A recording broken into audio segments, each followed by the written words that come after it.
আমি একজন মেয়ে, বয়স ৩০, বিয়ে হয়েছে ১ বছর প্লাস হয়েছে, ২ জন প্রথম শ্রেণীর কর্মকর্তা, পাশাপাশি উপজেলায় পোস্টিং, নতুন বাসা নিয়েছি ফেব্রুয়ারিতে। হাজবেন্ড আমাকে প্রতিদিন ডমিনেট করে, ৮ বছর প্রেম করে ক্যাডার হয়ে আর আমাকে বিয়ে করতে চাননি।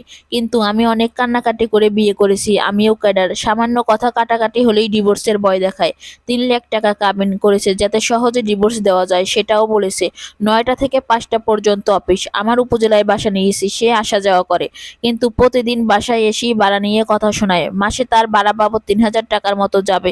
এবার আসি মূল কথায়। আমার বাবা নেই, ২৩ বছর আগে মারা গেছেন। ২ বোন, আম্মু বড় বোনের কাছে থাকে। বিয়ের পর থেকেই সে আমার কোনোদিন কোনো খরচ ভরণ পোষণ দেননি, এখন পর্যন্ত দেননি। এমনকি বাসা নিয়েছি তারপর থেকে সংসারের সকল খরচ ৫০% করে নেয় আমার থেকে, এবং আমার হাত খরচ, ড্রেস, কসমেটিক্স, ঔষধ, মোবাইল খরচ সবকিছু আমার নিজের টাকায় করতে হয়। আমার আম্মুকে মাসে কিছু খরচের টাকা দিব, তাতেও আপত্তি। মুখের ভাষা জঘন্য খারাপ। সে সকালে ৯টার দিকে বের হয়, সকালে খেয়ে দুপুরের জন্য খাবার নিয়ে যায়। ৯টার মধ্যে রান্নাবান্না গুছিয়ে দেয়া আবার নিজে রেডি হয়ে অফিসে যাওয়া খুবই কষ্টকর হয়ে পড়ে। তাই ২-৩ দিনের মাছ মাংস ছুটির দিনে রান্না করে ফ্রিজে রেখে দিতে হয়। আর প্রতিদিন সকালে সেটা গরম করে দেই, ভাত সবজি রান্না করে দেই। তাতেও তার হবে না, তাকে প্রতিদিন সকালে রান্না করে দিতে হবে। হেল্পিং হ্যান্ডের কথা বললে তাতে রাজি না, তাদের হাতে সে খাবে না। বিয়ে করেছে কেন যদি কাজের মানুষের হাতে খেতে হয়?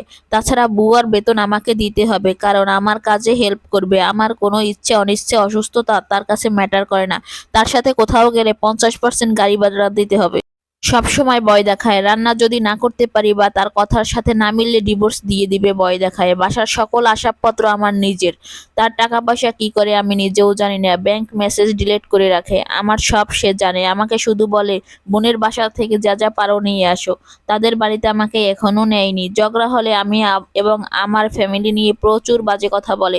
পরামর্শ দিন প্লিজ, নিজের সোশ্যাল স্ট্যাটাসের কারণে কিছু করতে পারছি না, হেল্পলেস লাগছে। নাম প্রকাশে অনিচ্ছুক।